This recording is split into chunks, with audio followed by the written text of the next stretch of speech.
નમસ્કાર વિદ્યાર્થી મિત્રો, evolution concept class by Nirav Mandir, જેમાં આપણે 4 પરિબળો જોશી: જીવનની ઉત્પત્તિનો સિદ્ધાંત, ઉત્ક્રાંતિના સિદ્ધાંત, માનવ ઉત્ક્રાંતિ, હાર્ડીસ વેઇનબર્ગ અને ઉત્ક્રાંતિના પુરાવા ઉપર વાત છે.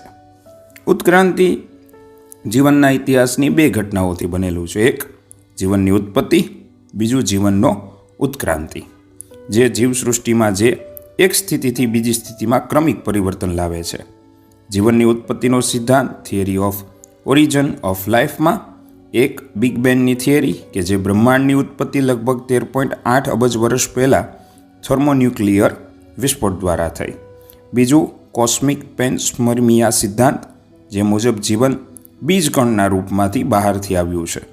ત્રીજું છે સ્વયંભૂ પેઢીનો સિદ્ધાંત એબિયોજેનિસ માં કે જીવન સ્વયંભૂ પેઢી દ્વારા ફક્ત નિર્જીવ, ક્ષીણ છતાં અને સડતા પદાર્થો જેવા કે કાદવમાંથી જ અબાયોજેનેટિકલી ઉદ્ભવેલું છે. 4 ઉપર છે લુઈસ પાસ્ચેરનો પ્રયોગ દ્વારા દર્શાવ્યું છે કે જીવન ફક્ત પહેલેથી અસ્તિત્વમાં રહેલા જીવનમાંથી જ આવેલું છે, જેને મોડર્ન માઇક્રોલોજીના પિતા પણ કહેવામાં આવે છે, લુઈસને. ઓપ્રિન હાલ્ડેનના સિદ્ધાંતો પણ 2 વ્યક્તિ દ્વારા છે એ આપેલા છે, જે થિયરી ઓફ ઓરિજિન્સ ઓફ લાઈફ માટેના ગણવામાં આવે છે. રાસાયણિક ઉત્ક્રાંતિ અકાર્બનિક અણુઓની રચના. પ્રારંભિક પૃથ્વીના વાતાવરણમાં હાજર વાયુઓ સરળ કાર્બનિક સંયોજનની રચનાથી થઈ, જે પાછળના પગલામાં જીવસૃષ્ટિનો વિકાસ થયો. એક છે જૈવિક ઉત્ક્રાંતિ બાયોલોજિકલ એવોલ્યુશન્સ, કે જેમાં જટિલ કાર્બનિક અણુઓની સ્વયંભૂ રચના સરળ કાર્બનિક અણુઓ ભેગા થઈને સ્ટાર્ચ, પ્રોટીન, ફેટી એસિડ જેવા મોટા કાર્બનિક જટિલ જૈવિક અણુઓ બનાવે છે, જેમાં યુકેરિયોટિક કોષો અને પ્રોકેરિયોટિક કોષોમાંથી વિકાસ છે એ જીવસૃષ્ટિનો થયો હતો. આધુનિક કૃત્રિમ સિદ્ધાંતોની અંદર મોડર્ન થિયરીની અંદર જે 5 પરિબળો ઉત્ક્રાંતિ તરફની યાત્રા કરે છે. એક જેનેટિક, જેને આનુવંશિક ભિન્નતા પરિવર્તન પણ ગણવામાં આવે છે, કે જેમાં આનુવંશિક પ્રવાહ વસ્તીના એક ભાગના સ્થળાંતર તથા મૃત્યુને કારણે ચોક્કસ લક્ષણોના જનનીઓને નાબૂદ કરી જનનીનું પુનઃસંયોજન, સંકરીકરણ વગેરે કરે છે. અને આનુવંશિકતા છે. ત્રીજું છે એ કુદરતી પસંદગી, કે જેમાં સ્થિર પસંદગી, દિશાત્મક પસંદગી, વિક્ષેપણકારક પસંદગી છે.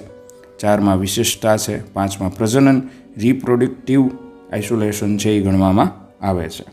ઉત્ક્રાંતિના સિદ્ધાંતોની જો વાત કરવામાં આવે તો લે માર્કિઝમ એનું કહેવાનું છે કે કોઈ પણ અંગની રચના અથવા કાર્યમાં થતા ફેરફારો વ્યક્તિના જીવનકાળ દરમિયાન તે અંગના ઉપાયો અથવા ઉપયોગ વિના પ્રાપ્ત થાય છે અને વારસાગત રીતે પ્રાપ્ત થાય છે. તે લે માર્કિઝમની પ્રાથમિક ઉત્ક્રાંતિનો વિચાર છે એ આપે છે.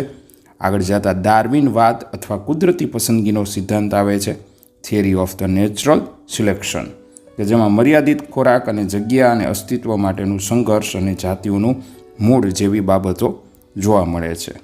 મ્યુટેશન્સ થિયરી, જે ઈસવીસન 1901માં ઉત્ક્રાંતિની એક અવ્યવસ્થિત ખારાશભરી પ્રક્રિયાઓ છે એ ગણવામાં આવે છે, જે અચાનક વારસાગત ભિન્નતાને કારણે છે એ થયેલી જોવા મળે છે. માનવ ઉત્ક્રાંતિ હ્યુમન એવોલ્યુશનમાં 7 પ્રજાતિઓનો ભાગ છે એ ગણવામાં આવે છે.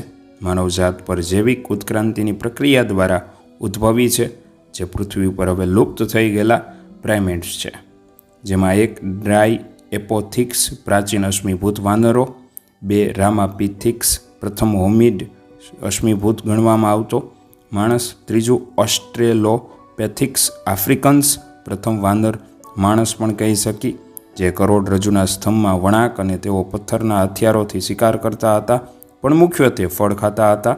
4 ઉપર હોમો હેબિલિન્સ પ્રથમ હોમિનિડ ઓજાર બનાવનાર, 5માં હોમો ઇરેક્સ સીધો માણસનો, જેનો સમયગાળો 1.5 મિલિયન વર્ષનો છે, બહાર નીકળેલું જડબું, બુદ્ધિ, યાદશક્તિ અને વાણીમાં વધારો અને દોડવાની ક્ષમતા હતી.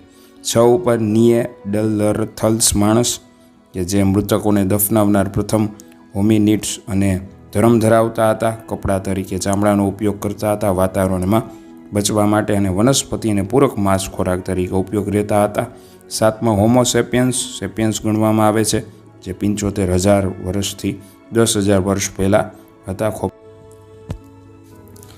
ઉત્ક્રાંતિના પુરાવા એવિડન્સ ઓફ એવોલ્યુશન્સ, G.H. હાર્ડીસ અને વેનબર્ગ્સનો સિદ્ધાંત કે જે વસ્તીમાં એલીલ ફ્રિક્વન્સીની સ્થિર હોય છે અને પેઢી દર પેઢી સ્થિર રહે છે, તેને ગાણિતિક સૂત્રો દ્વારા તે સમજાવે છે. આ G.H. હાર્ડીસ ઇંગ્લેન્ડ દેશની કેમ્બ્રિજ યુનિવર્સિટીમાં ગણિતના પ્રોફેસર હતા. ઈસવીસન 1910માં ભારતીય નિવાસી શ્રી નિવાસ રામાનુજન સાથે ગણિતના વિષયો ઉપર કાર્ય કર્યું હતું. તેનું સૂત્ર P+Q=1 છે, જે આનુવંશિકતાને અસર કરતા પરિબળો સાથે ગણવામાં આવે છે.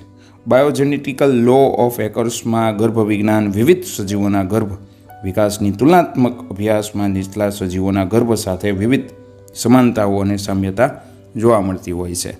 આ ઉપરાંત મોનોફોલોજિકલ અને એનાટોમિકલ્સમાં પણ સજીવોના આકારશાસ્ત્ર અને શરીર રચનાના તુલનાત્મક અભ્યાસ ઉત્ક્રાંતિના પુરાવા પૂરા પાડવામાં આવે છે. પેલોનોટોલોજિકલ્સમાં મૃત જીવોના સચવાયેલા અવશેષોનો અભ્યાસ, જે ઉત્ક્રાંતિના સૌથી સીધા અને વિશ્વસનીય પુરાવા પાડવામાં આવે છે. શેર વિડીયો અચૂકથી કરજો. એવોલ્યુશનનો કોન્સેપ્ટ આપણે સરળ વિજ્ઞાનની ભાષામાં છે સમજવાનો પ્રયત્ન કર્યો હતો, અને સબસ્ક્રાઈબ કરવાનું ચેનલને ભૂલશો નહીં. નીરવ મંદિર ચેનલ.